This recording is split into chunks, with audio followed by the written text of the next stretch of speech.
Okay, just a reminder to help me with the calculations alongside, send me your results from your calculations to that account that says message here, so that we can speed up the process and also verify the calculations and reduce any careless errors, okay?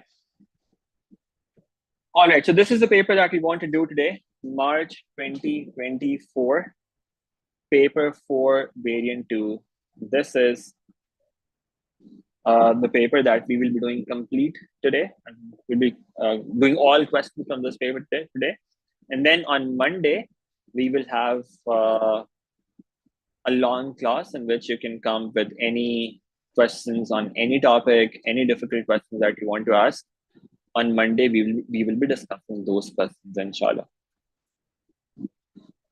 All right, so let's begin with this. March 24, paper 4, variant 2. Let's start.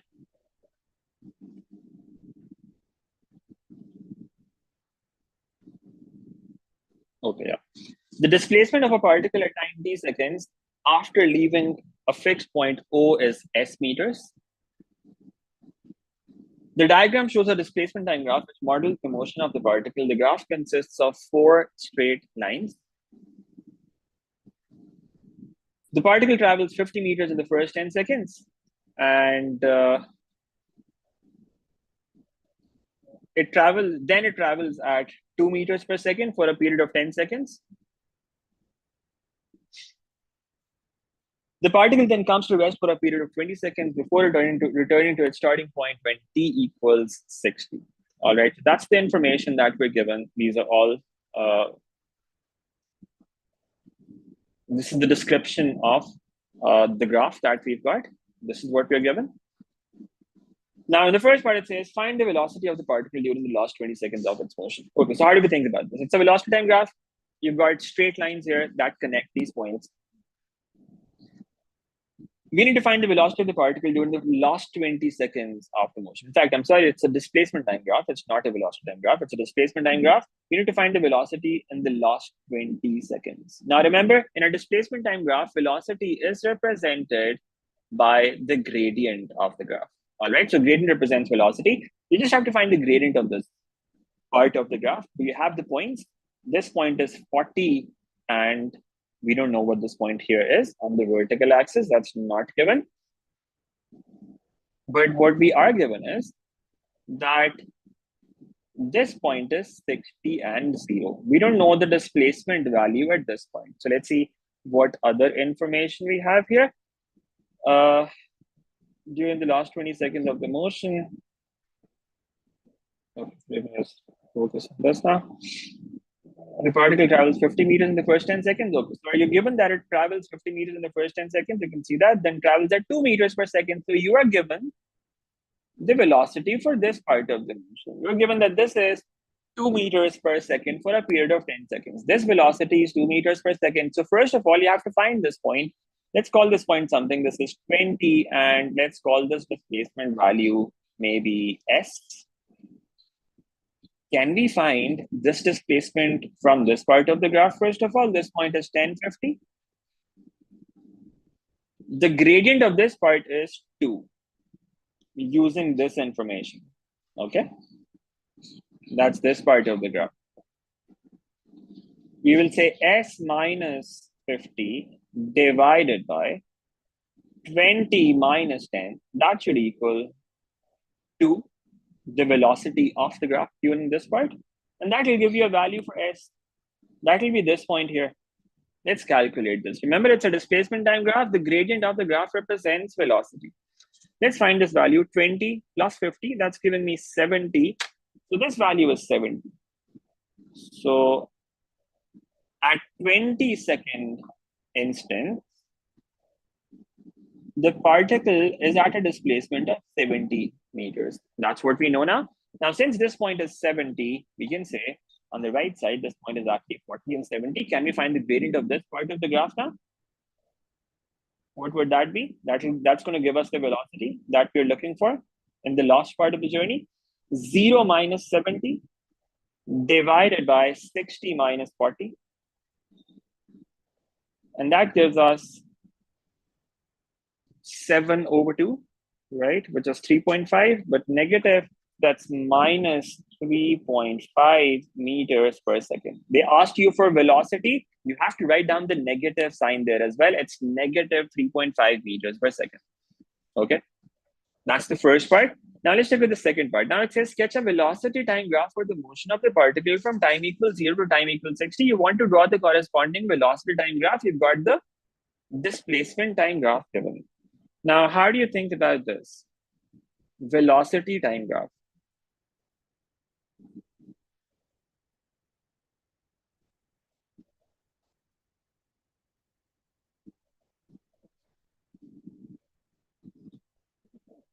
Let me draw the two axes here. First of all, time, of course, cannot be negative, so we don't have anything on the left side here. But velocity can be negative, and we found that above. The velocity value can be negative. So we will need something below the x-axis. Now, this is velocity on the vertical axis. This is time on the horizontal axis. Now, what do we know? Let's mark the important points. So time intervals, the important time instances are 10, 20, 40, and 60. The points that are marked here, let's mark them here as well. 10, 20, 40, and 60. Okay, so let's say this is 10. And this is 10. Mark the same distance for the next point, 20, and then double this for 40. Let's say that's around here. Roughly, these points should be accurately marked. Okay. Now, it doesn't have to be very accurate, but just by looking at the graph, these intervals should look fairly equal to each other, right? The 20 unit intervals, for instance, they should look approximately the same. Okay. You can't have something like this that you have 40 here and then you have 60 here. That would not make sense. Okay. You will lose marks because of that. So take care of the scale. Now, these are the points that you've got. Now, let's see what information we have about each part of this graph. Now, you see, in the first part of the graph, from 0 to 10 seconds, do we know the velocity value? From 0 to 10 seconds, remember, the velocities are constant here. From 0 to 10 seconds, the velocity is constant. From 10 to 20, it's constant. From 20 to 40, it's 0 because the gradient is 0. And then from 40 to 60 as well, it's constant. Why? Because the displacement time graph is straight lines. Gradient of the graph represents velocity. Since the displacement time graph is straight lines, the gradients are constant. That means velocities are constant. Okay. So what's the velocity in the first part? From 0 to 10 seconds. Can we figure that out? Gradient of this part, that's 5/1, which is 5. So the initial velocity in the first 10 seconds is what? 5 meters per second. Gradient of this part, that's 5. Let's mark 5 here. So the graph is going to start from 5 and it will be a horizontal line like this.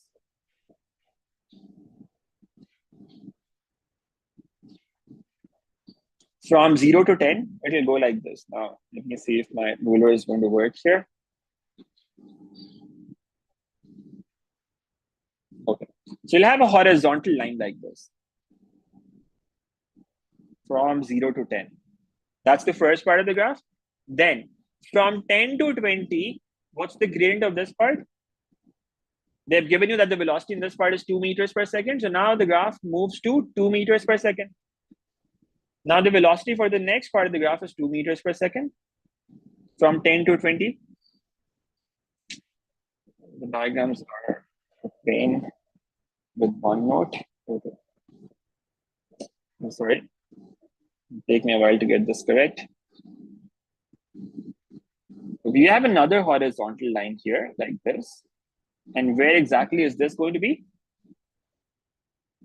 At 2 meters per second.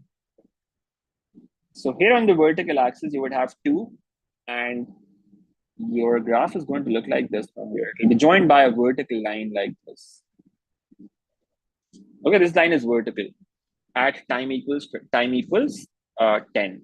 That's the graph for the first 20 seconds. What happens after this?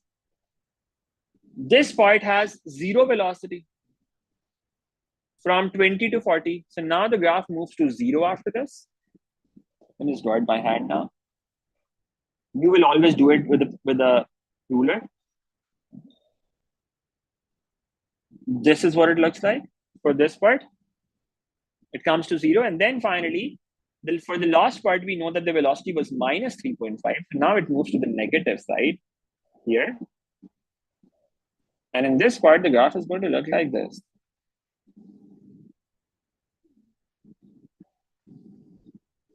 Comes down like this vertically and then horizontally like this. This is what the graph looks like. Okay. And again, these are straight lines. You will draw them using a ruler. These are vertical and horizontal lines. This is your velocity time graph. It's a step graph like this. Make sense? This is the velocity time graph that you have for this particle. Okay. Make sense to everyone? Let's move on to the next part now. The next question. It says a particle is projected vertically upwards from horizontal ground. The speed of the particle 2 seconds after it is projected is 5 meters per second, and it is traveling downwards.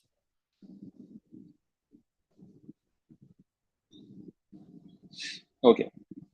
So a particle is projected vertically upwards from horizontal ground. So let's say this is horizontal ground. The particle is projected from this ground. At what speed? We don't know that. It's just projected upwards. That's what we're given. Speed of the particle 2 seconds after it is projected is 5 meters per second, and it's traveling downwards. So after 2 seconds, what happens is it was projected upwards. It starts coming back downwards. And let's say this is the instant. It's moving downwards. At this point, its velocity is 5 meters per second in the downward direction. And how much time has it taken for the particle to go from the starting point to this point? 2 seconds. Find the speed of projection of the particle. Now let's consider this journey. It's two-way motion. The particle is going upwards first, and then it's coming downwards after that. Which direction do we take positive?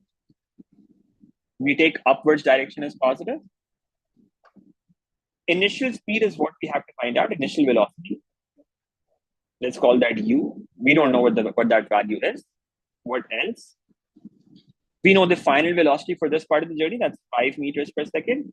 What about acceleration? Since we are taking upwards positive, we would say since acceleration acts in the downward direction, acceleration value is going to be negative. So that's minus 10. Acceleration is negative 10. And we are given the time taken. The time taken is 2 seconds for this journey. And now you just input values in some formula to figure out what the value of u is going to be. Which equation connects these four things? V equals u plus at. And that is going to give you 5 equals u minus 10 times 2. And u is equal to 5 plus 20, which is 25 meters per second. That is supposed to be your initial velocity, the speed of projection. 25 meters per second. Okay. Now it says find the distance traveled by the particle between the two times at which its speed is 10 meters per second. Okay, now what does that mean? Again, the particle was projected from ground. It goes upwards and then it starts coming downwards. This is what the journey of the particle looks like. Okay, it's going upwards and then coming back downwards like this. Now, this is happening in one single straight line and a vertical line. There's no sideways movement. I've just shown that here to basically explain that it's moving upwards and then it's moving downwards. Like now, what happens is its initial speed of projection is 25 meters per second. We found that now. It was projected at 25 meters per second. At some point, since acceleration is negative, its velocity is going to be 10 meters per second. Let's say it's this point. And then on its way back again, at the same height, its velocity is going to be 10 meters per second in the downward direction. So again, if we are taking upwards direction as positive, while going upwards, the velocity will be positive 10. And while coming downwards, the velocity will be negative 10. What we want to do is we want to find the distance traveled by the particle between these two instances, when the speed was first 10, that means while going upwards, and then when the speed was 10 again while coming back downwards, what's the distance traveled in this interval? What we can do is we can break it into two parts. We can say, let's find the distance traveled from this point to the highest point, and then just multiply that by 2. Can we do that? Let's think about this. Let's call this maximum point something. Let's call this maximum point M. Let's call this point X and this point Y. We can find what happens from X to M. Is that okay? I'll come back to that. Is that 15? It's not 25, the first part, I'm sorry. Are you sure?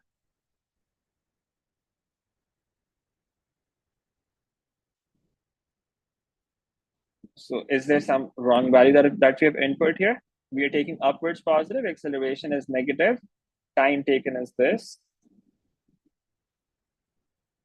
Velocity was, okay, yeah. So yeah, I'm sorry about that. So this was supposed to be negative final velocity. You're right. I wrote this as positive 5 by mistake. This was coming downwards, right? So this velocity was supposed to be negative. So this is supposed to be negative because of that. Yeah, so that should give us 15. You're right. That should be 15 instead. I'm sorry about that. So since we are taking upwards positive, this velocity should have been negative. I wrote that as positive by mistake. It should have been negative. That gives us 15. That means this is also 15. Okay, you're right about that. Okay, now what about this? From X to Y, what do we know about this part of the journey? Let's break it down into two parts. Let's see what happens from X to M. What do we know from X to M? What's the starting point? Yeah, it should have been negative. Yeah, so you're right. It should have been negative. So this velocity in the first part, it should have been negative. I wrote it as positive 5 by mistake. Just like it's negative here, it should have been negative in that first part as well. You're right. Okay, now what do we know about X to M part of the journey? We only know that the starting point, the starting velocity is 10. Okay. And then what about the velocity at this maximum point? What would that be? That will be 0 meters per second. So we can say the final velocity is 0.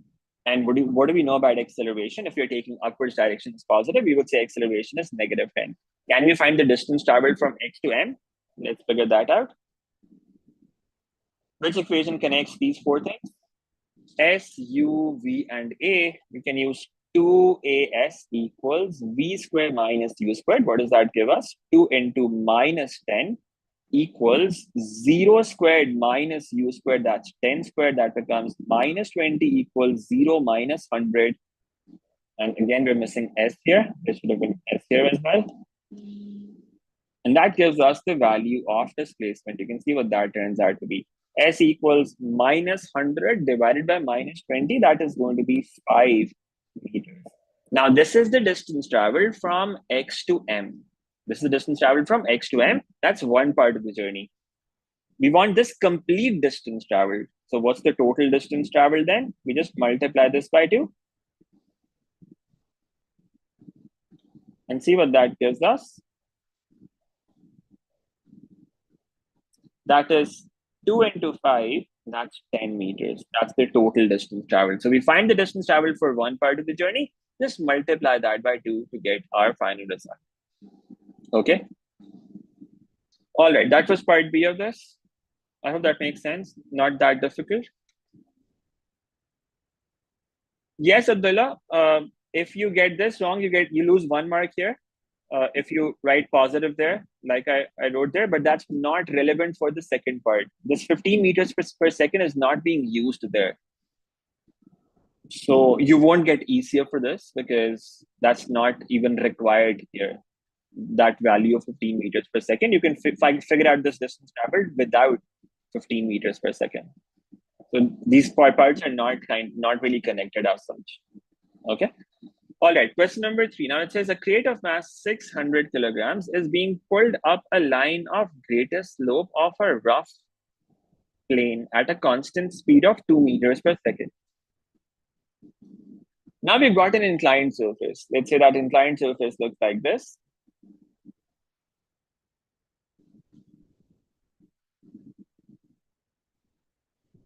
It's a rough plane. Mass is 600 kilograms. The speed is constant. It's being moved at constant speed. Keep that in mind. By a rope attached to a winch. I'm not sure what that is, to be honest. The plane is inclined at an angle of 30 degrees to the horizontal. We know that this angle is 30 degrees. And the rope is parallel to the plane. The winch is working at a constant rate of 8 kilowatts. Okay. So this thing called winch, I'm not sure what that is. Let's say that's here. It's pulling something else. It's pulling a mass, and it's connected to that by a rope like this. And that mass is 600 kilograms. That's this mass, 600 kilograms. Let's call this M, the mass. Now it's working at a constant rate of 8 kilowatt. Find the coefficient of friction between the crate and the plane. Now we've got power given, and we have some information about the speed. It's moving at a constant speed of 2 meters per second. Let's look at the forces that are acting on both of these things. And along with that, write down the formulas. What's the power formula? Power equals driving force into velocity, right? Do we know driving force into speed? We know the speed. The speed is 2 meters per second. That's constant speed. We know the power as well. Power is 8 kilowatt. That means the driving force there, what is that going to be? Power is 8,000 equals driving force into speed, which is 2 meters per second. So driving force there is supposed to be 4,000 Newton. Now keep that in mind. And now let's look at the forces that are acting on both of these objects. So the winch, it has some driving force, right? Since it has power, there's going to be some driving force that's driving this forward. We've got this driving force.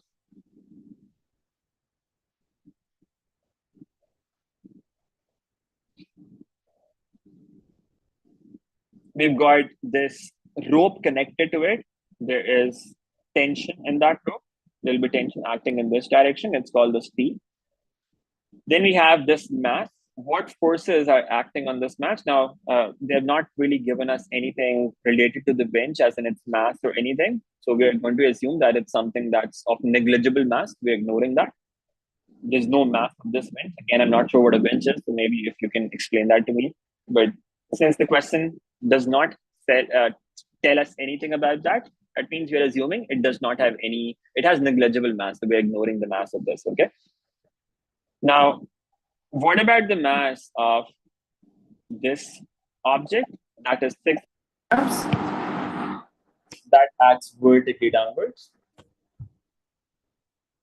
The weight is going to be 6,000 Newton.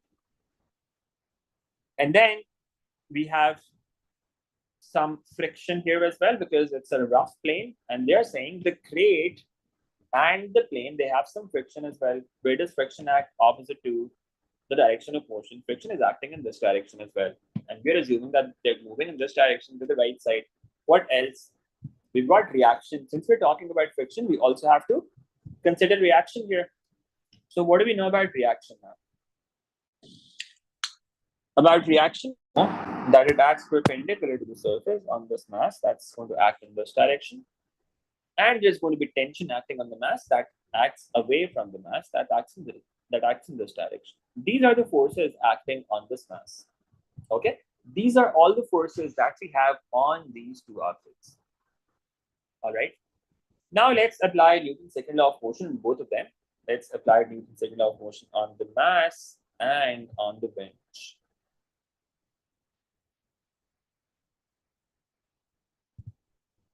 Now, since we know the driving force now, that is 4,000 Newton. For the winch, we can say the driving force is 4,000. We can also, since we're not looking for tension, by the way, you could consider the whole system together as well. That in this case, since we do not want the value of tension, that will be quicker. So if you want to make two separate equations, that's also all right. But in this case, since we don't want the value of tension, if you want, you can also consider it as one single system. In that case, tension will be ignored. So whichever way you're comfortable with, you can use that. Okay. If we do it separately, let's see what we get for that. Driving force is 4,000 minus the tension. That equals mass of winch. That's, we don't know what that is. But since the speed is 0, it doesn't really matter because acceleration is 0. So the tension value turns out to be 4,000. Tension is also 4,000 since it's moving at constant speed. Acceleration is supposed to be 0. Now, what about the mass? The forward force for M is T, but for backward forces, we also need the component of weight. Let's resolve that as well. What are the components of weight going to be? There's one component that's going to act in this direction, and this angle is 30 degrees. This angle is also going to be 30 degrees. So this component is 6,000 into cos of 30, the component that's adjacent to the angle, and the other one is going to be 6,000 sine of 30. These are two components that we've got for the weight. Now, what are the forces acting along the plane on the mass? Tension, that's the forward force. The backward forces are friction, and 6,000 sine 30. All right. Now let's apply Newton's second law of motion on this. T minus F minus 6,000 sine of 30.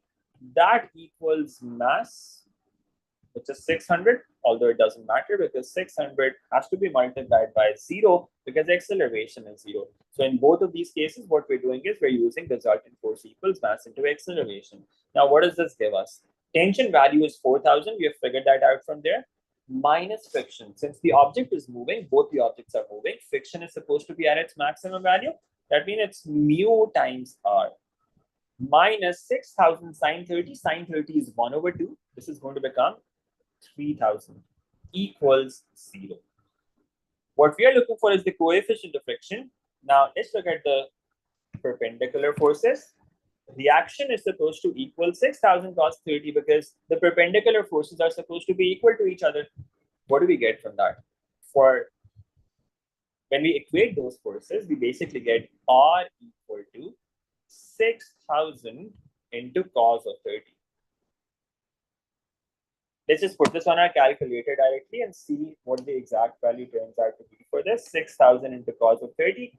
Okay, it's not giving an exact value for this. Let me just write it as it is. 5196.15. 5196.15. This is reaction.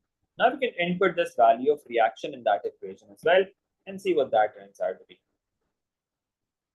Let's input this here in this equation and you get 4,000 minus mu into 5196.15 minus 3,000 equals 0. You can find the value of mu from this and see what that turns out to be.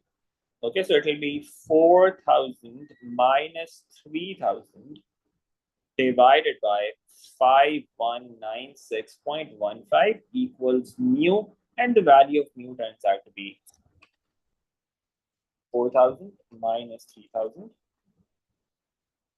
divided by 5196.15, and that's giving me 0.19245. So the mu turns out to be 0.192. That's the value of mu that I'm getting from this. Make sense? Is that okay? No problems?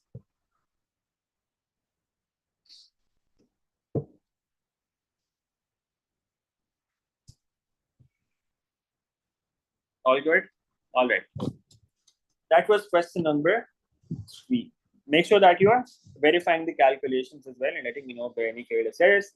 Let's move on to the next one. Now, this looks fairly straightforward. 4 coplanar forces act at a point. The magnitudes of the forces are F, 2F, 3F, and 30. That's what we're given. The directions of the forces are given in the diagram. The forces are in equilibrium. Since it's equilibrium, that means the opposite forces are supposed to be equal. We need to find the value of F and the value of theta. Now, all we have to do is resolve forces, equate the opposite forces. Let's do that quickly on this. 3F is acting on the left, on the right. F is acting downwards. What are the components of this 2F? One is going to act adjacent to the angle, that will be 2f cos 45. And then the other one, that's 2f sine 45. These are the components of this force.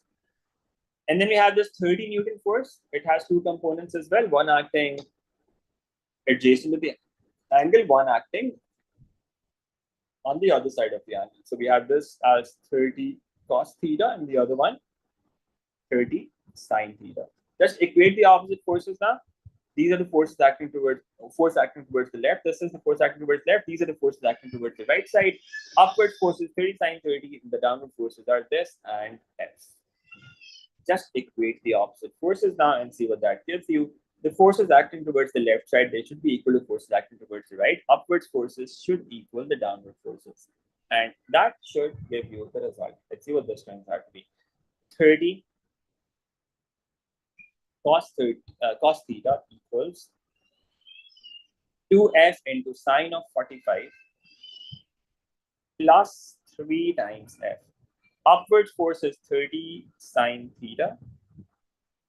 Downward forces are f and 2f cos of 45. Now let's solve these two simultaneously. Let's actually evaluate the angles, the cos and sine that we can. 30 cos theta, that equals 2f into sine of 45. Sine 45 is under root 2 over 2. So let me just put this whole thing on my calculator just to be sure. It gives me under root 2 times f plus 3f. Now this gives us under root 2 plus 3 whole multiplied by f, that equals 30 cos theta, and we can make f the subject from this, and that gives us under root 2 plus 3 divided by cos the other way around. 30 cos theta, that divided by under root 2 plus 3. That's the value of f that we get from this. Now similarly, make f the subject from the second equation as well and see what that gives us. F plus 2f cos 45, that's again going to give us under root 2 times f. On the other side, you have 30 sine theta in this case. Let's see what this gives us. If we take f common from this as well, that leaves us with 1 plus under root 2 inside, and we have 30 sine theta on the other side, and f equals 1, again, 30 sine theta divided by 1 plus under root 2. Let's equate both of them and see what that gives us. 30 cos theta divided by under root 2 plus 3.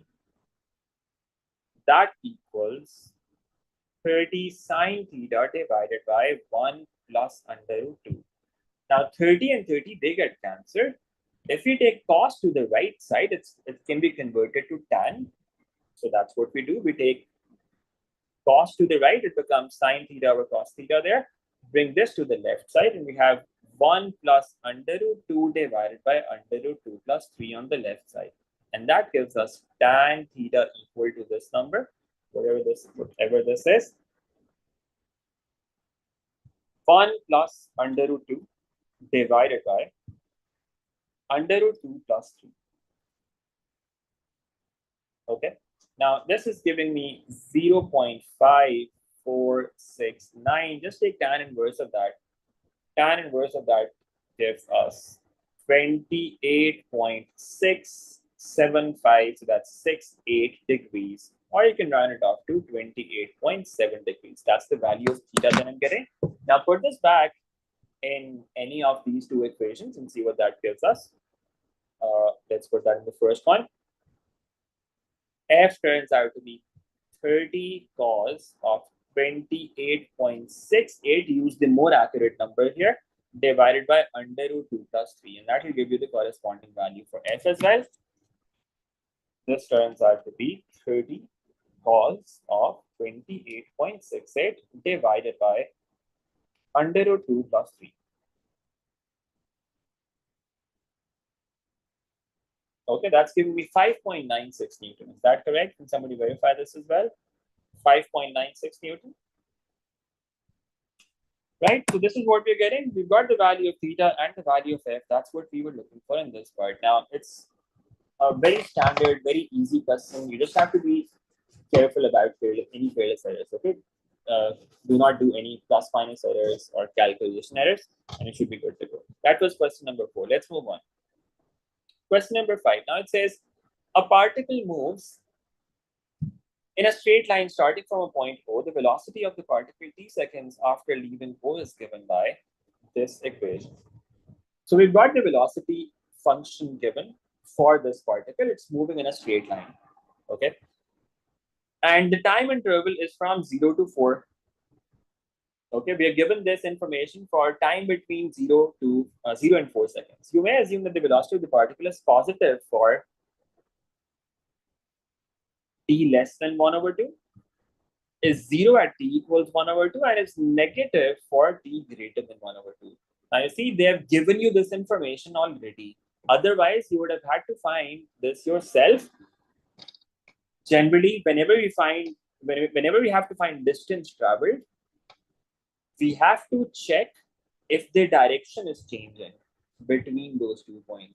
But in this case, the problem is if we input v equal to 0, we always have to do that. Whenever we are looking for distance traveled, we have to put v equal to 0 to figure out if the direction is changing at any point.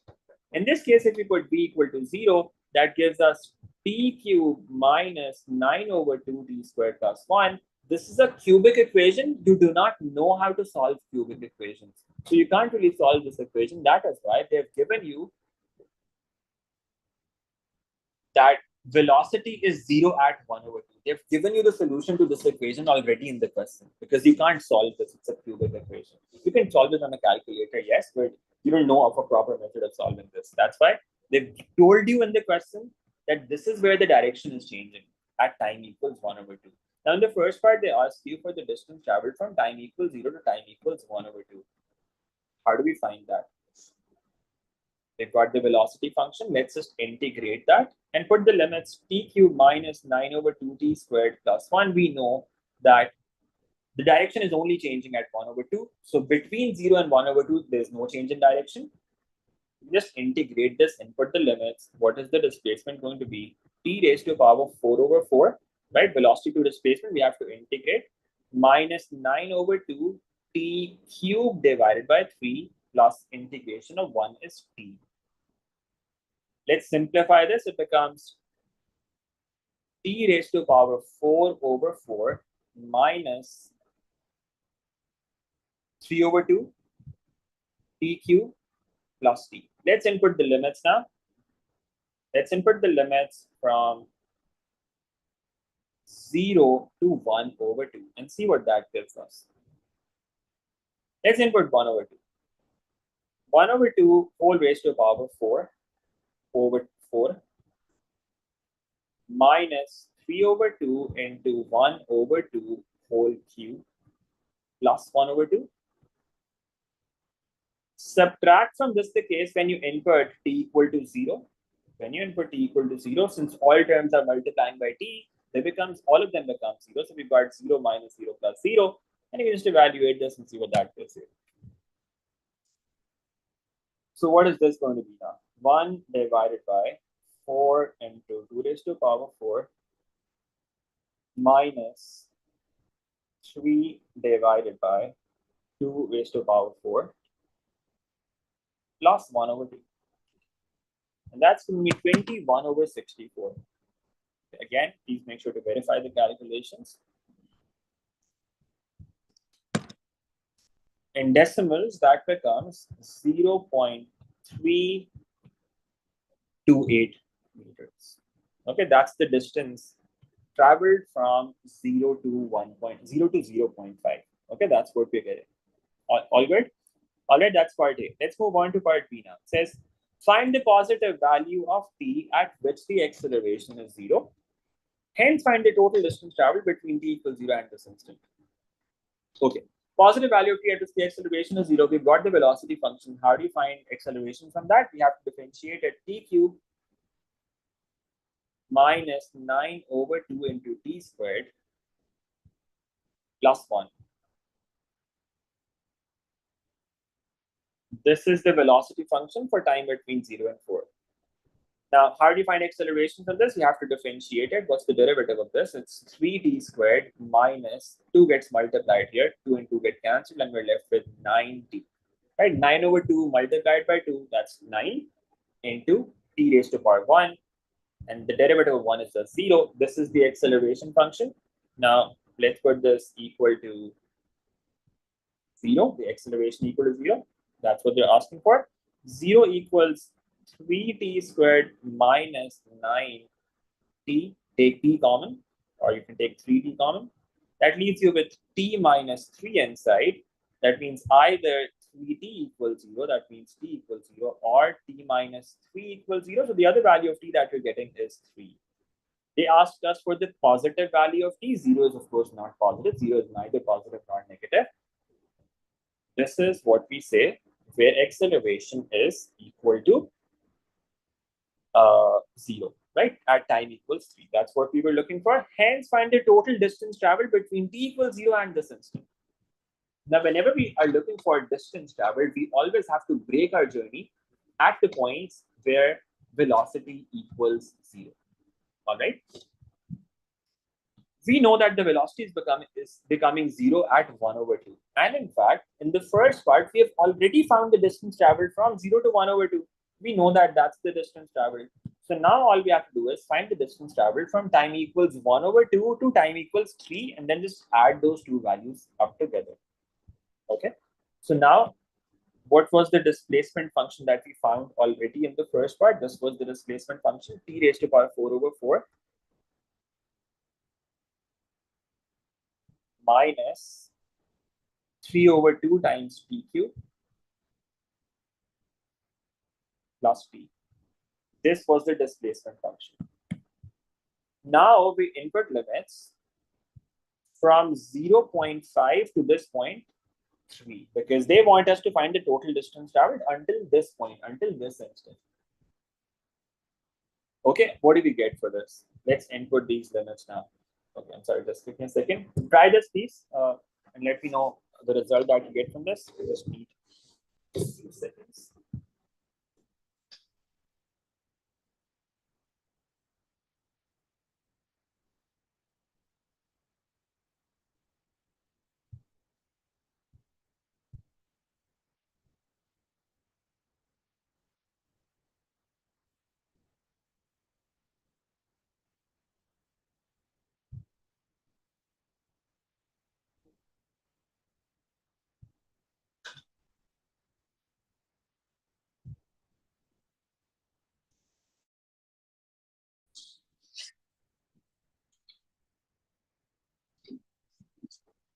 Okay, let's input these limits and see what that gives us. Let's input 3 in this and 0.5 in this. Okay, when we input 3, we get 3 raised to the power 4 divided by 4 minus 3 over 2 into 3 raised to the power 3 plus 3. Subtract from this the case when you input 1 over 2. Now, we actually already know what we get when we input 1 over 2, because when we input 1 over 2, we were getting 21 over 64 here. So we can just input that same value here. 21 over 64, right? When we input 0.5, we get 21 over 64. We don't have to calculate that all over again. All right. Now, let's simplify this and see what this gives us. Again, please do this calculation with me. 3 raised to the power 4 divided by 4 minus 3 raised to the power 4 again in the numerator divided by 2 plus 3. And then subtract from that 21 over 64. And that's giving me minus 17.58 meters. Now that's expected. Why? Because the velocity was negative after 0.5 seconds. So it's moving in the other direction now. So the displacement is turning out to be negative. We are looking for distance traveled. What's the total distance traveled now?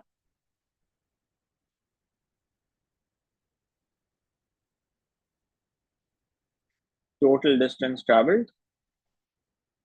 Just add those two values. First, make them positive. So it becomes 17.58 plus 0.328 And that should give you the result. You can see what the strengths are to be. This is the total distance traveled from time equals 0 to time equals 3, 17.58 plus 0.328, and that's giving me 17.91 or 17.9 meters. That's the total distance traveled until time equals 3. Make sense?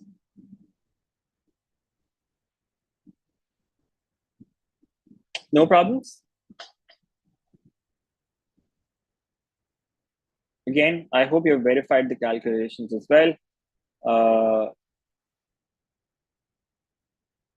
Let me just check something here. 0.25 cubed minus 4.5 into 0.25 squared plus 1. The velocity is quite small. So yeah, that makes sense. Okay. All right. So that's the total distance traveled that we're getting. Okay. Let's move on. Question number 6 and question number 7. These are two questions that we're left with. Let's do them quickly. Okay. Let's do question number 6. Now it says a car of mass. Let's go in order, Abdullah. So I'll keep you here with me and not let you leave. Okay, a car of mass 1800 kilograms is towing a trailer of mass 300 kg up a straight road inclined at an angle alpha to the horizontal. Okay, we've got the mass of the car, and the it's towing a trailer of mass 300 kg up a straight road inclined at an angle alpha to the horizontal. Now let's make this diagram. This is what it looks like.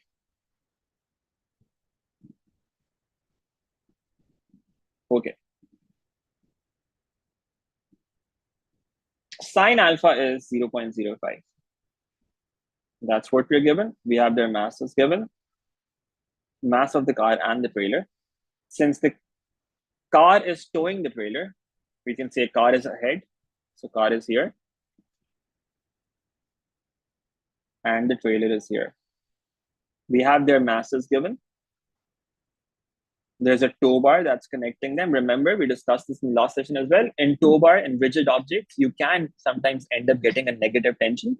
So don't get confused by that.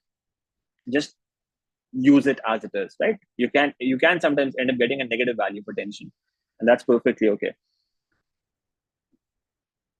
Okay, so this information given, they are connected by a tow bar, which is light and rigid. So you see, it's rigid. The tow bar is rigid. It's parallel to the road. The resistance on the car is 800 Newton, and the resistance F Newton is acting on the trailer.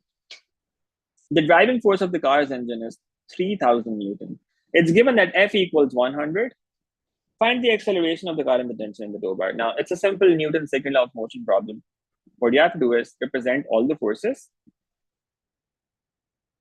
Do we have acceleration given here? In fact, we have to find acceleration. Okay. So what's the driving force for the car? Let's say this is driving force. We are given that is 3000 Newton here. What other forces are acting on the car? There's driving force. Then there is weight of the car that's acting vertically downwards. That has a value of 18,000 Newton, right? 1800 is mass, so weight is going to be 18,000. There's going to be reaction, but we can ignore that. That's not affecting motion in any way. It's perpendicular to motion, and there's no friction involved, so we can just ignore reaction here. What else? There's tension that's going to act in this direction, and there's also resistance acting on car that's acting backwards. This is resistance on the car. Let's actually write down the value directly. The value on car is 800 Newton. These are the forces acting on the trailer, on the car, sorry. What about the trailer? On the trailer, we have a forward force of T Newton.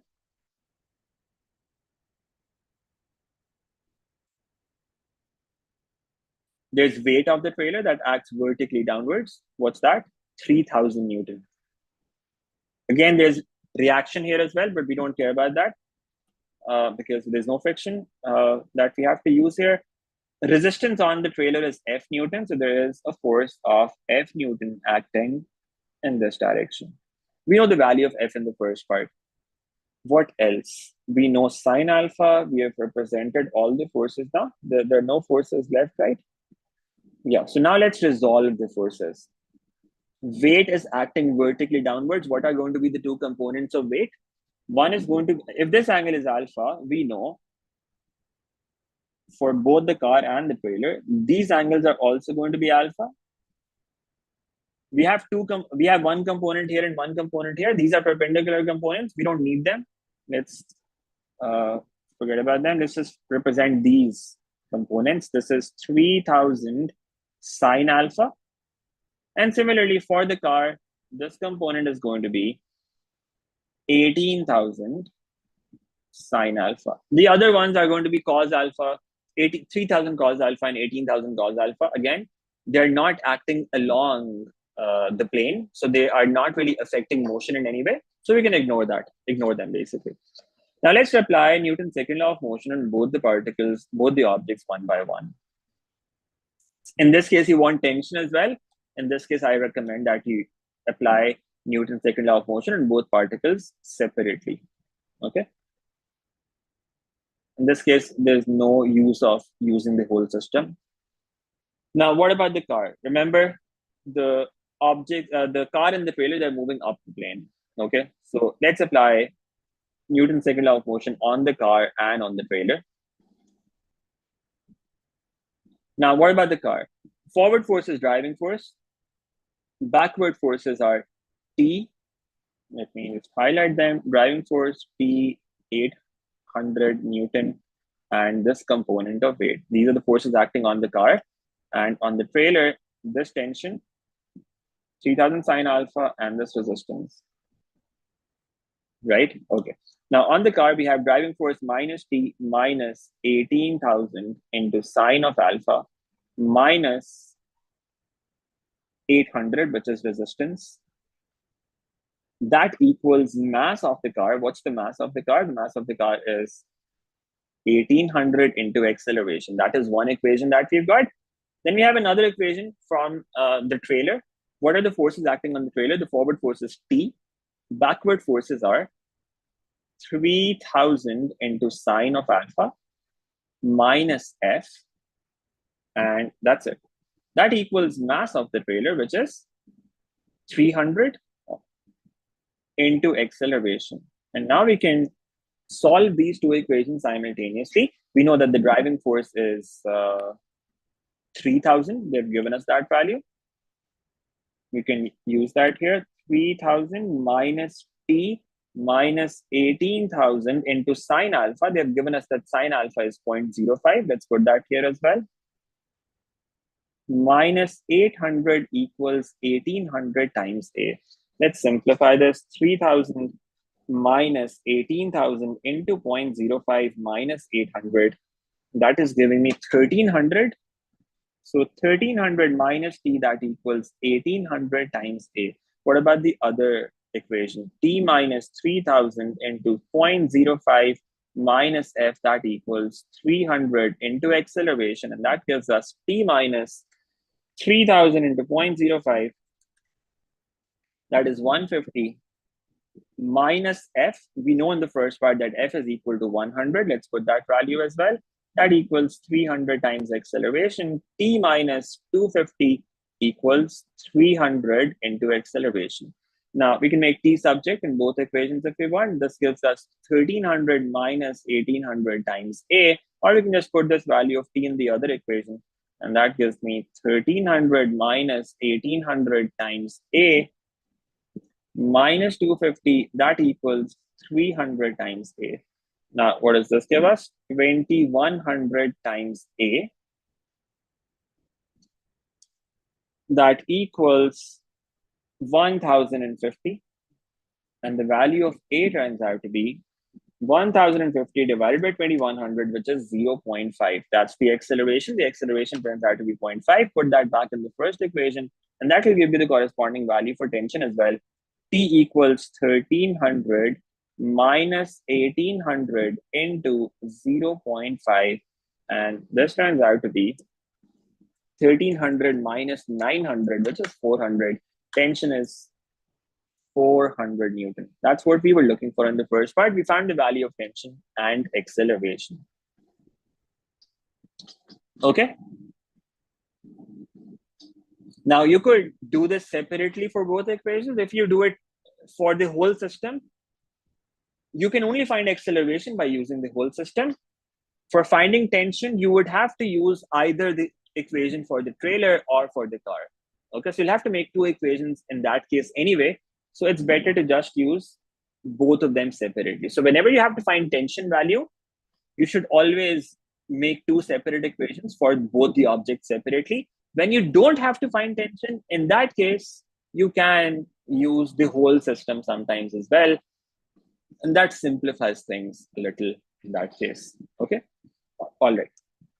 That's the first part. Now it's given instead that the total work done against F in moving a distance of 50 meters up the road is 6,000 joules. The speed of the car at the start of the 50 meters is 20 meters per second. Use an energy method to find the speed of the car at the end of the 50 meters. Now remember, F equals 100 was given inside part A. That value of F is no longer relevant. Please don't use that. Okay. F is not 100 anymore.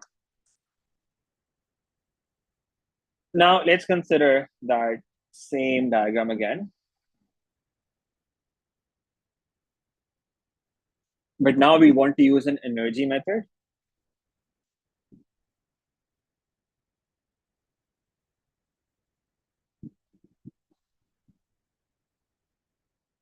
Okay, this was the situation, right?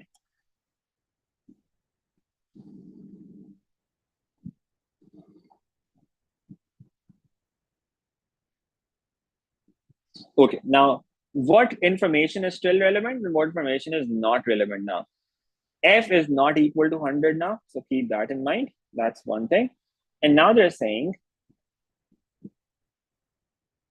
that the car and the trailer, both of them, they move by a distance of 50 meters up the plane.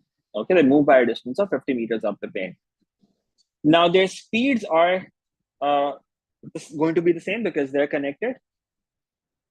So let's remember, what does energy method mean? That means work done by the driving force, that equals the change in kinetic energy plus the change in potential energy plus work done against resistance. Now, how much is the whole system moving? Now, in this case, you see, both of them are moving at the same speed. So we can find the change in kinetic energy for them together. We don't have to do that separately. Again, their heights are also changing by the same amount. So again, we can find the change in potential energies together as well. And the distance traveled is also the same. So we can just add up the total resistance and multiply that by the distance traveled. So we don't have to apply this equation separately here now. We can do this together for the whole system, right? We can think of car and the trailer to be one system like this. And consider it like one system like this, okay? And think about what's the driving force, what's the work done by the driving force in this, first of all. What's the driving force? Do we know that? Work done against F, so what information do we have? Total work done against F is 6,000 joules. The speed of the car at the start of the 50 meters, so we are given in the beginning, so I actually made this diagram here. So let's say this is the beginning. Let's call this point X and let's call this point Y. This is 50 meters, the distance that they're both traveling. At the start, the speed is 20 meters per second. We need to find the speed at the end of this journey. Now we know the angle as well. The angle is alpha. We can find the change in height using that. We will come to that in a moment. This is height, vertical height, right? What about the work done by the driving force? Now let's see. Okay, so the driving force was actually given here. That was 3,000. That was given at the start of the question. So that is still relevant. That value of 3,000, that is still relevant. So we say 3,000 multiplied by 50, that's the work done by the driving force. Force into displacement, 3,000 into distance, that is 50. That equals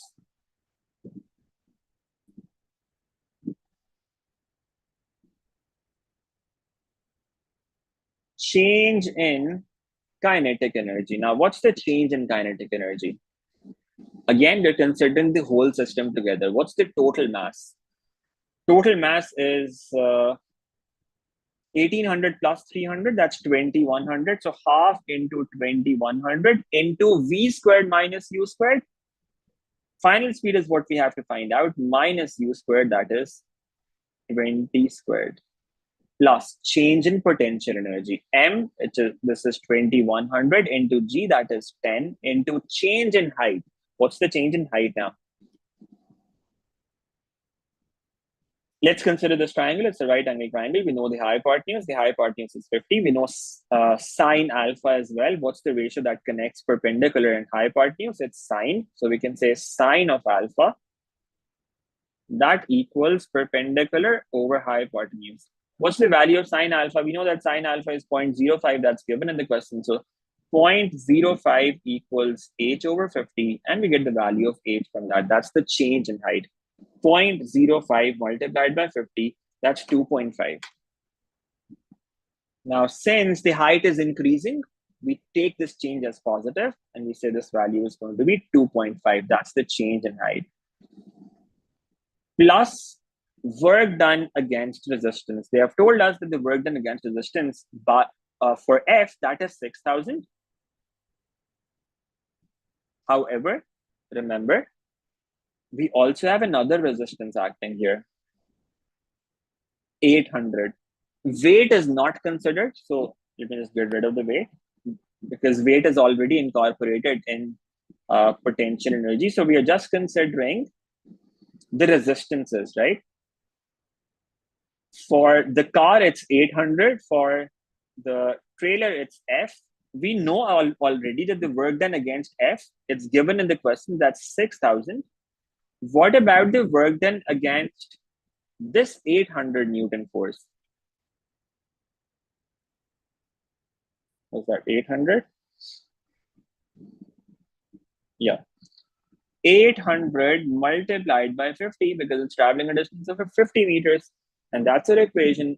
Just this equation is going to give you the value for V, which is the final speed. Okay, let's see what we get from this. 3,000 multiplied by 50, that is 150,000, equals 2,100 divided by 2, that's 1,050, into V squared.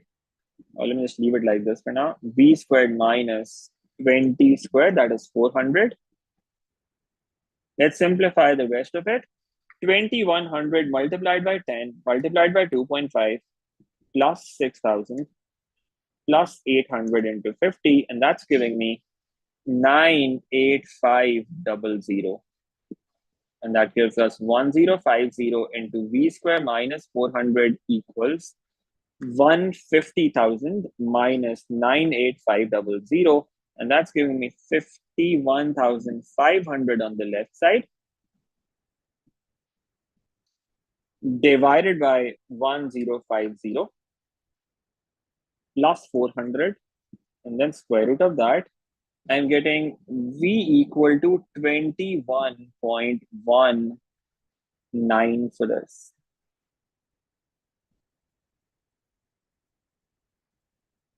Okay. Is that correct? Can somebody verify this calculation as well?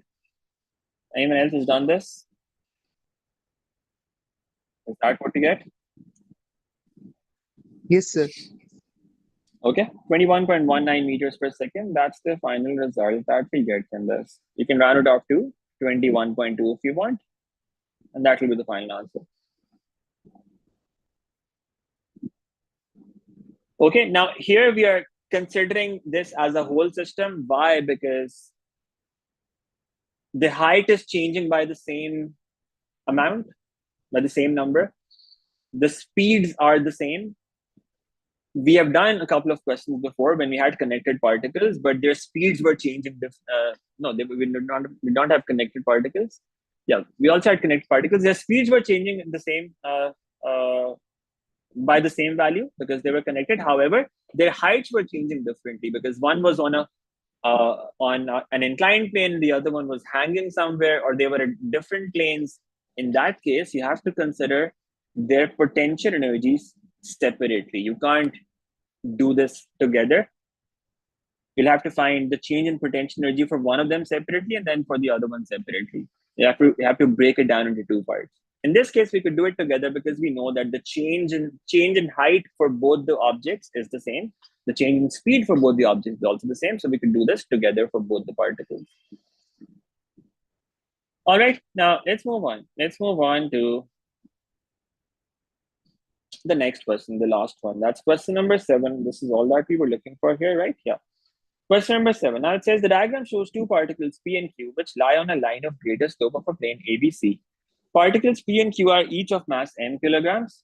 P and Q both have mass m kilograms. The plane is inclined at an angle of theta. You can see it in the diagram. Sine theta is 0.6. Length of AB is 0.75. It's there in the diagram. BC length is given. AB part of the plane is smooth and BC is rough. The coefficient of friction between the particle and between each particle in the section BC is 0.25. That's the coefficient of friction. Particle is P is released from rest. So it's at rest at P. It's released from rest. At the same instant, particle Q is released from rest at B. So particle Q starts at rest from this point. Q is also released from rest. Verify that particle P reaches B 0.5 seconds after it is released with speed 3 meters per second. This is point B. Now, how do you find its... So we have to basically prove both things, time taken and its final speed. Okay. Now, what do we know about this journey? Starting point is 0. Starting point is A. It starts at a speed of 0. It's moving downward, so we consider downward direction as positive. AB part is smooth. Okay. Now, what do we know about AB part? Initial velocity is 0. Displacement is 0.75. What about acceleration? Can we say anything about acceleration? It's a smooth plane. Since it is a smooth plane and weight is the only force acting on the particle, it's a smooth plane, weight is the only force. What does that tell us? The acceleration value is 10 sine theta, right? Whenever it's a smooth surface and weight is the only force acting, acceleration is given by 10 sine theta. Now, since we are taking downward direction as positive, its acceleration is also going to be positive. What does the value of acceleration turn out to be here? 10 into sine theta, we know that sine theta is 0.6. So the value of acceleration is 6.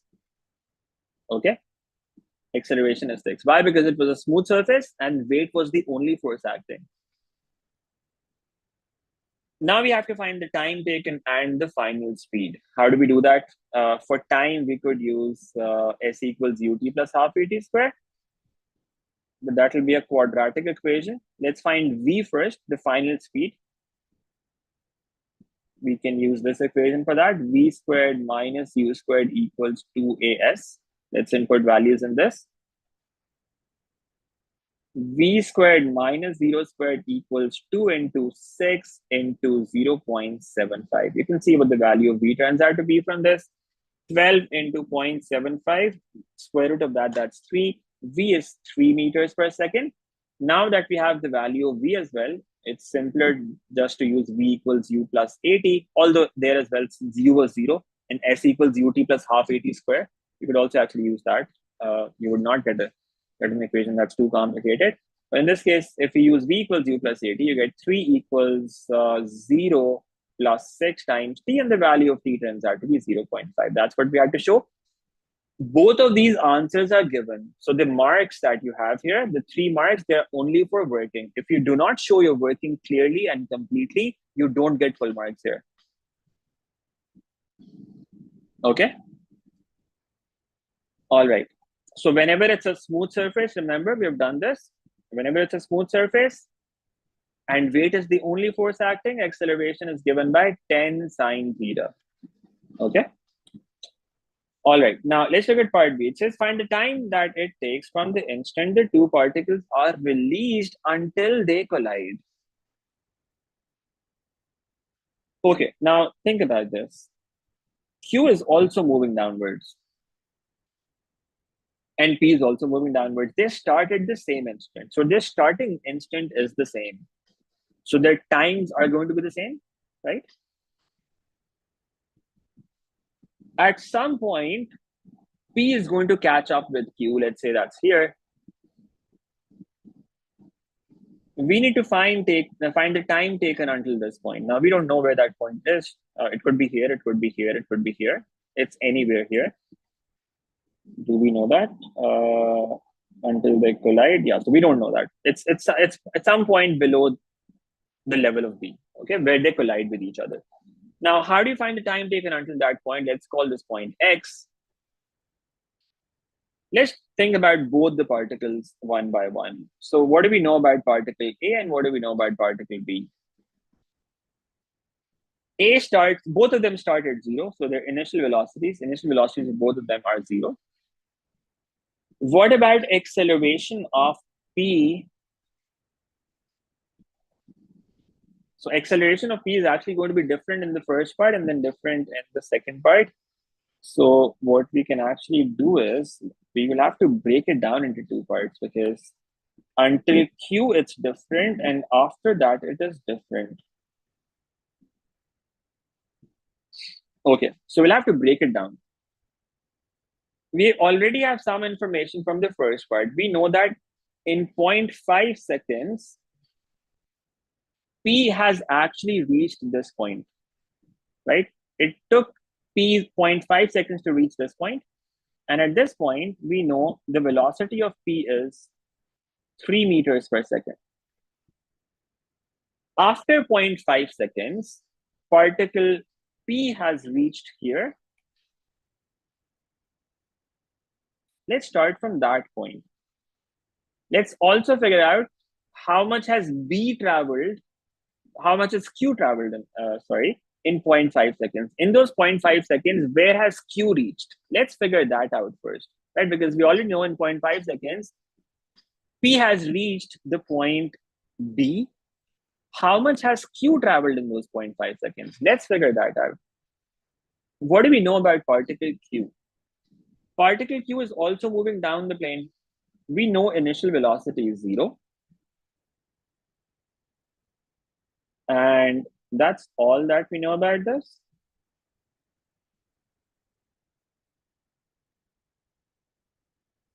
Yeah, C is something that we're going to be using later. So for this, we only know initial velocity. We know some forces. Let's use forces to find acceleration. What do we know about the acceleration of Q? How can you find that? What are the forces acting on Q? What's the weight of Q? Weight of Q is going to be 10 times m, right? Weight is 10 times m.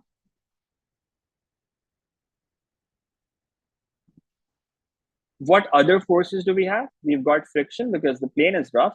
From B to C, the plane is rough. There's going to be friction that acts in this direction. And these are the only two forces acting along the surface. There's going to be reaction that acts in this direction. Let's resolve the forces. If this angle is theta, this angle is also going to be theta.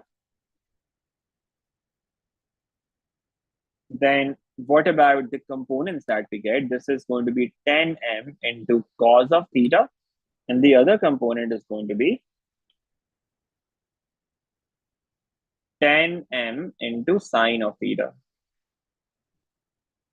Using this, we can find the acceleration of both the particles from Q onward, right? Because they're on the same surface, their masses are also the same. So the forces acting on both particles in this region, they are the same. So they will be moving at same acceleration in BC part. We are looking for that acceleration. Now, what are the forces that are acting? The forward force is 10m sine theta. The backward force is F. Reaction is going to be equal to 10m cos theta. Now let's use that here. Forward force is 10m sine theta. 10 m sine theta minus the backward force, which is friction, equals mass, which is m into acceleration. Okay. Now we know the value of sine theta. Sine theta is 0.6. We can put that here. They gave us in the question. Minus f. What is f? F is equal to mu r because the particles are moving. Friction is going to be at its maximum value. That's mu times r. Mu into r. That equals m into a. Now 0.6 into 10, that is 6. So we have 6 times m minus mu. What's the value of mu that we have? They have given that in the question. That's 0.25. Let's put that here. Minus 0.25 into reaction. What is reaction going to be? These forces are equal. Forces acting perpendicular to the surface. They're supposed to be equal to each other. So we get R equal to 10 m cos theta. Okay, R equals 10 m cos theta. Now, do we have the value for cos theta? We don't. We have the value for sine theta. We don't want an exact answer as such. We can just take sine inverse of that and then find cos of that. Let me just do that quickly. Sine inverse of 0.6. That's going to give me the angle. Then take cos of that. And that's going to give you 0.8. So cos theta, if sine theta is 0.6, you can find the corresponding cos theta value that's turning out to be 0.8. Okay, just put that here. That gives you 10 m into 0.8. That is 8 times m. So R is equal to 8 times m. Let's put that here. 8 into m, that equals m into a. And that simplifies to 6m minus 8 into 0.25, that is 2m equals m times a. 4m equals m times a, and the value of acceleration turns out to be 4. From B to C part of this plane, the acceleration is equal to 4 meters per second square. Okay, we have found the acceleration for this part of the journey. Now, let's see how much has B already traveled. So now we are starting our journey. So now that we've talked about forces, I'm going to get rid of these forces from here. We don't need them anymore. Now let's talk about the information that we have related to kinematics. At point B, the speed of P is 3 meters per second. Where is Q at this instant? Let's figure that out first. So in the first 0.5 seconds, let's figure out where is Q going to reach, right? Because we already know that in 0.5 seconds, particle P has reached the point B. Particle P has reached here. How much has Q traveled in this time? Let's figure that out. In the first 5 seconds, we know the initial velocity is 0. We know the acceleration value now is 4, and it's moving down the plane. And we know that the time taken is 0.5. How much has Q traveled in this part? And also, what's the final speed of Q after this point? Let's figure both of those things out. So we want to find the value of S and also the value of V from this, the speed of Q at that point. Let's figure this out. V equals U plus AT. We can use that to find the final velocity. Let's see what that turns out to be. After 0.5 seconds, the velocity of Q, so we're talking about Q here, right? Particle Q. V equals 0 plus 4 times 0.5. So after 0.5 seconds, this is the velocity of the particle Q. And how much distance has it traveled? S equals ut plus half at square. Yeah, we can use that. Let's see what we get from that. S equals 0 into 0.5 plus 1 over 2 into A, which is 4. into 0.5 squared. What do we get from this? How much distance has it traveled? 2 into 0.5 squared, that is 0.5. So it has traveled 0.5 meters in these 0.5 seconds. This is the state after 0.5 seconds. Okay. Now let's move on. After 0.5 seconds, this is the state now. Let me represent that here. P is here, and its speed is 3 meters per second. Q is ahead. Let's say it's here. Let's represent that right here. Q is ahead. It is moving at a speed of 2 meters per second. What's the distance between them at this point? 0.5 meters. This is their distance from each other, 0.5 meters. Okay. Now they keep moving forward. P is moving down the plane, Q is moving down the plane. At some point, they collide with each other. Let's say this point is X. What's the total distance traveled by P until this point? We can call that SP. So let's actually mark this at this point. This point is B, where they're starting from. And they are colliding at the point X now. Okay. Now, P is starting from B, by the way. Q is starting from another point. That's 0.5 meters ahead. Now, let's talk about this part of the journey for the second part of the journey. Let's talk about this point. Now, this is happening a lot in some recent papers. There are some questions that are extremely long. So this for 4 marks is too much working. And you will find that it's a pattern in some recent exams.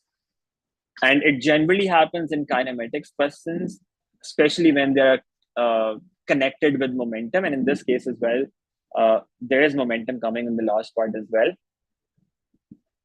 These questions tend to be very long, and you will find this a pattern in some recent papers.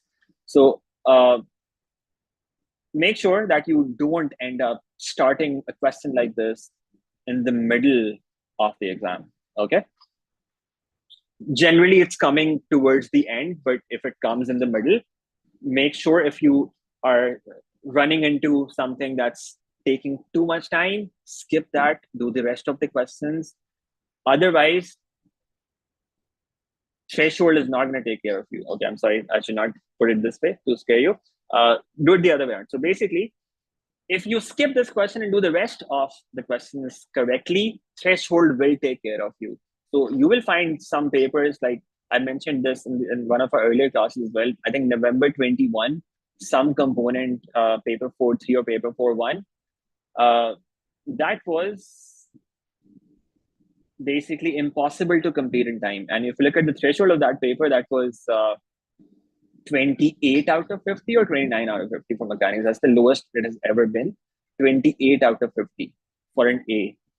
And you would have gotten that if we just skipped that longer question, did the rest of the questions correct, and then got some method marks on that question, you could have gotten something around 40, and that's way above the A mark. That's way above the A star threshold for that as well. So the trick is, if you end up getting a question like this, just don't touch that in the middle of the exam. Do the rest of the paper, and then at the end, depending on how much time you have, get as many method marks as you can on that. Okay. All right. So you can probably find one of the that particular paper in the recordings in the playlist that I've shared in the WhatsApp group description as well. I think that paper took me around 2 hours to complete. Now, of course, this is different because I'm explaining at the same time as well.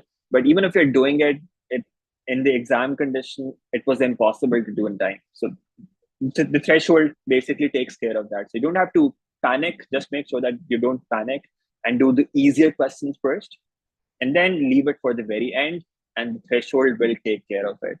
Okay, as long as you're not making careless errors on the rest of the questions. Okay, now this looks like one of those parts. These are 4 marks only, and the working is a bit too much for this. Okay. Okay, now let's consider the next part of the journey. What's happening in the next part? In the next part now, initial velocity for P, let's talk about both the particles again. We've got this particle P and we've got this particle Q. Both are moving down the plane still, right? So we're considering down the plane positive. Initial velocity for P, that is 3 now. We know the acceleration. On the rough part, the acceleration for both the particles is same. It's 4 here. And for Q, the initial velocity was 2. Acceleration for this was also 4. Okay, this is the information that we have. There's no other thing that we know about this. We don't know what their velocities are going to be at the point of collision. We don't know how much time they're going to take until collision. We don't know their displacement until collision, right? But now, since the other things are unknown, what we do is we think about what is common between their journeys. Time is common, right? If we start at this instant after 0.5 seconds, the time taken is going to be the same, right? So if we say time taken by P is T, we can say time taken by Q is also T. So we use variables that are common between them. Time is common between them, right? So that we don't have too many unknowns. What else? We know something about displacements as well. Until point X, let's say, if P has traveled SP distance, let's call that SP, Q would have traveled SQ distance until that point. Do we know some connection between SP and Q? SP is more than SQ, right? Because P was behind by 0.5 meters and Q was ahead. So we can say SP equals 0.5 plus SQ, right? Or you can say SP minus 0.5, that equals SQ. So we get an equation from that we can use to find the value of T. Now, let me explain what I mean by that. Mean by this, we make this equation. We say SP minus or equals 0.5 plus SQ, right? Because you see, P was behind, Q was ahead. The displacement of P from this point onward will be 0.5 meters more than the displacement of Q. Okay. This is the equation that we get. Now, let's input values. Which equation connects these things? Ut plus half AT squared, right? We're going to be using that equation, Ut plus half AT squared. Let's see what we get from that. Displacement of P. That's 3 into T plus half into A, which is 4 into T squared, equals 0.5 plus SQ, which is 2 times T plus half into 4 into T squared. And this is going to give you a time value. Now, you see on both sides, this term gets cancelled, right? They're both the same. And this gives you time equal to, because this goes to the other side, it becomes 3T minus 2T, that becomes T, and this time turns out to be 0.5 seconds. So they collide with each other after 0.5 seconds from this point onward. 0.5 seconds had already passed earlier as well. They asked us for the time that it takes from the instant that the two particles are released until they collide. So what's the total time taken? 0.5 seconds had already passed earlier. Then you have 0.5 seconds more passed now. What's the total time taken until the point of collision? That's 0.5 plus 0.5, that is 1 second. So they collide with each other after 1 second of them starting their journey. Is that okay? Make sense? That's part B. Now let's move on to part C. Now it says the particles, so now that they have collided, the two particles coalesce when they collide. The coefficient of friction between the combined particle and the plane is still 0.25. So this is still the coefficient of friction. Find the time that it takes from the instant the particles collide until the combined particle reaches the point C. Okay. Now let's think about this.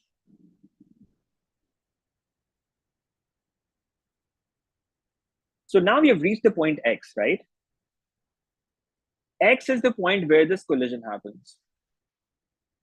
We need to find the speed of that combined particle just after collision, right? How do you find that? We have to find their final velocities, final velocity of P and the final velocity of Q at that point of collision. So let's find that first of all. So from B to X, what did we know about P and Q, both the particles? We knew that initial velocity for P was 3 and initial velocity for Q was 2. We know their accelerations. We know the time taken now as well. Time taken for both of them is 0.5, 0.5. And what we can do now is we can find their final velocities. And we can also find their displacements. We can find both of those things now. We need both of them, right? Because we need to, what do we need to find out?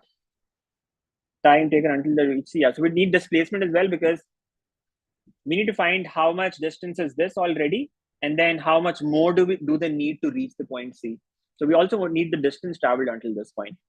Let's find both of those things. Let's find their velocities first of all. What are their velocities going to be? V equals U plus 80, we can use that in both of them. V equals U plus 80. Here as well, V equals U plus 80. What do we get? V equals 3 plus 4 times 0.5.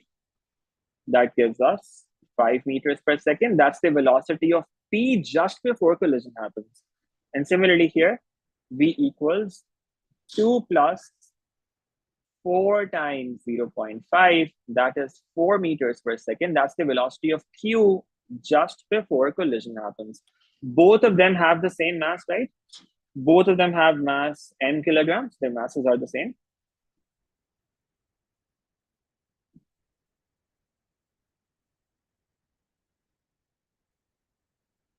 Let's use conservation of momentum to find the velocity just after collision. Let's see what that turns out to be. Momentum before collision, that equals momentum after collision. Okay, so what do we know about before momentum? These are their velocities. Momentum before collision will be m into 5. Both of them are moving down the plane, right? So the directions are the same.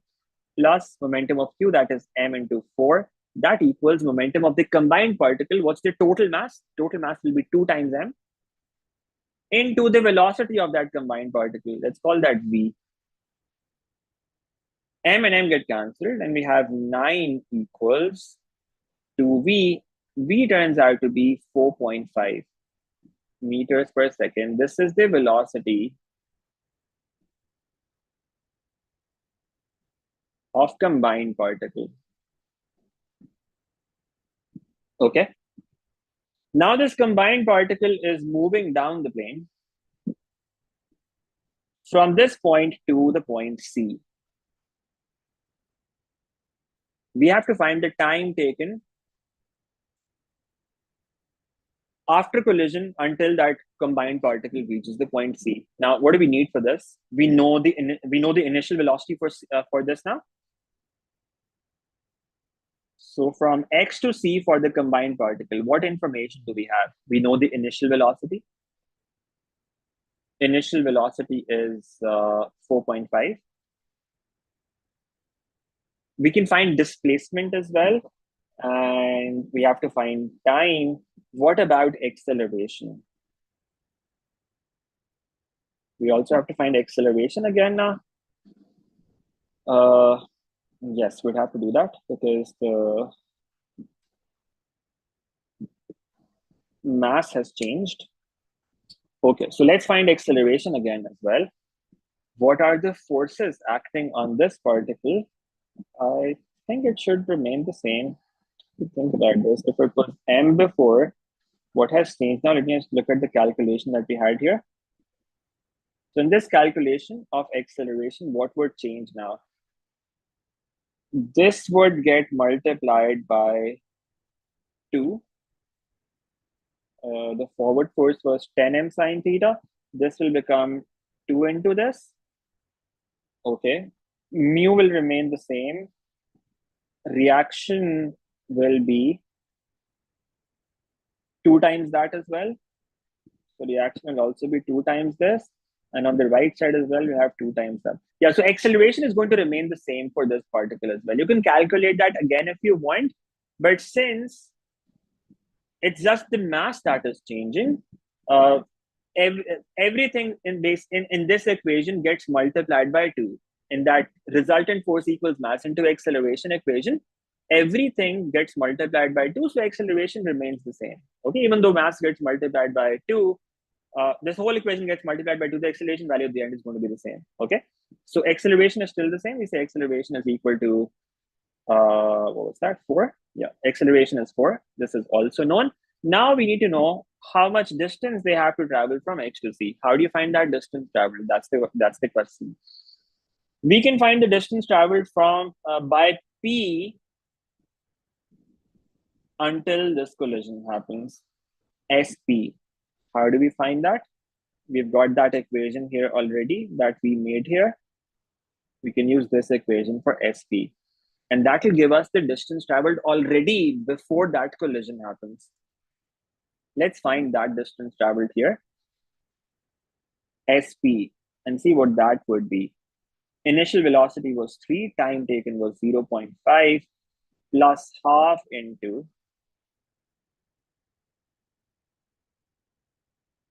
A, which is 4, into time, which is 0.5 squared. What do you get for this? Displacement of P. 3 into 0.5, that's 1.5, plus 2 into 0.25. That's giving me 2 meters.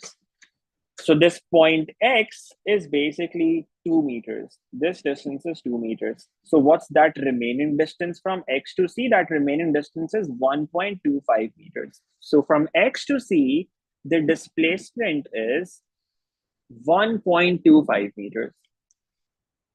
So now we know that displacement from X to Z is 1.25 meters. Why? Because from B to X, it was 2 meters. B to the point of collision, that was 2 meters. This total was 3.25 meters. So we know that from X to C, it's going to be 1.25 meters. And now we can find the time until it reaches the point C. We have to find the value of T from this. Which equation do we use here? And if all of that was not enough, they want us to solve a quadratic equation now. Ut plus half At squared. S is 1.25 in equals 4.5 into T, which is what we have to find out, plus 1/2 into acceleration, that is 4 into time squared. This is what we get, and that gives us 1.25 equals 4.5 times T plus 2T squared. That's a quadratic equation that we get from this. 2T squared plus 4.5T minus 1.25 equal to 0. Since it's mechanics, they expect you to know paper 1 concepts and use them as well. You have to put this in the quadratic formula. Although in this case, most likely they will forgive you for that because it's too much working for 5 marks already. But make it a habit. Always input values in quadratic formula and then write down the answers. Minus 4.5 plus minus square root of 4.5 whole squared minus 4 into 2 into minus 1.25 whole divided by 2 into 2, and see what value of T that gives you.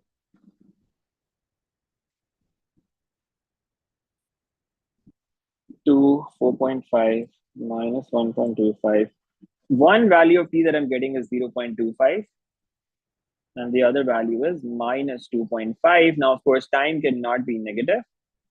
So this is not possible. So after the collision happens, the combined particle takes 0.25 seconds more to reach the point C. That is what we get from this. Does that make sense? That's the T, that's the time value until that point of collision. And now you see in the exam, there's no way you can do this in less than 20-25 minutes. Okay? Very unlikely. And if you end up touching a question like this in the middle of the exam, that is what is going to make you lose grade. Hopefully not, because you will not do it in the middle. You will leave it for the end. Okay? No, don't leave the whole questions. At least do something so that you get at least some method marks, right? Don't leave the whole question. If you have time at the end, at least do something. Now, let me actually show you that other paper quickly, so you make sure to have a look at that as well. This question is actually very similar to that. In that case as well, that was even slightly longer actually. But let me tell you about that paper. That was a 28 threshold paper. Let me see if I can find that.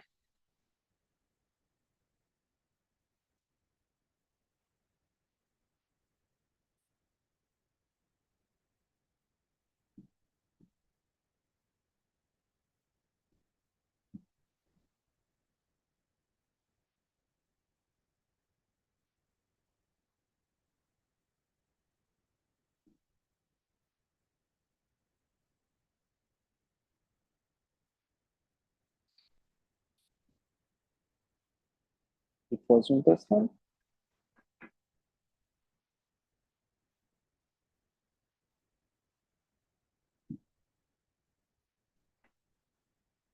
I think it was probably this paper, or maybe not.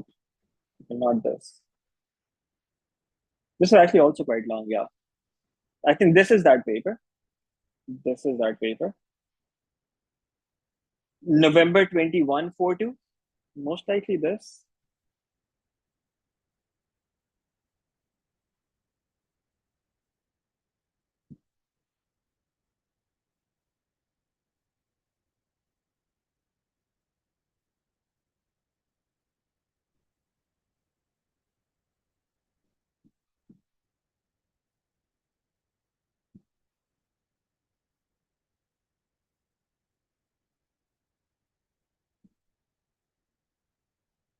Okay, I'll actually look that up and let you know in the WhatsApp group which paper I'm talking about. I think it's probably November 21, 42. If not this, then it's November 2022, but most likely 21.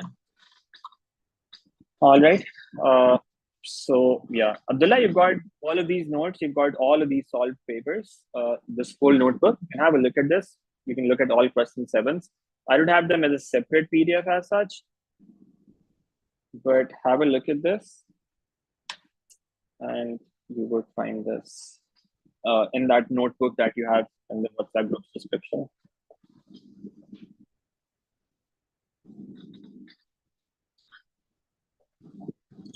All right, so that's it for today. I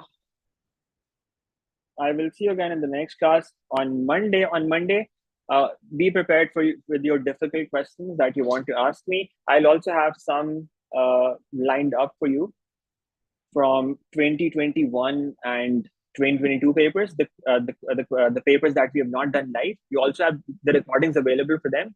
So in case you get stuck, have a look at the recordings in the playlist in the WhatsApp group's description. But if you have any specific questions, we will discuss them on Tuesday then, inshallah.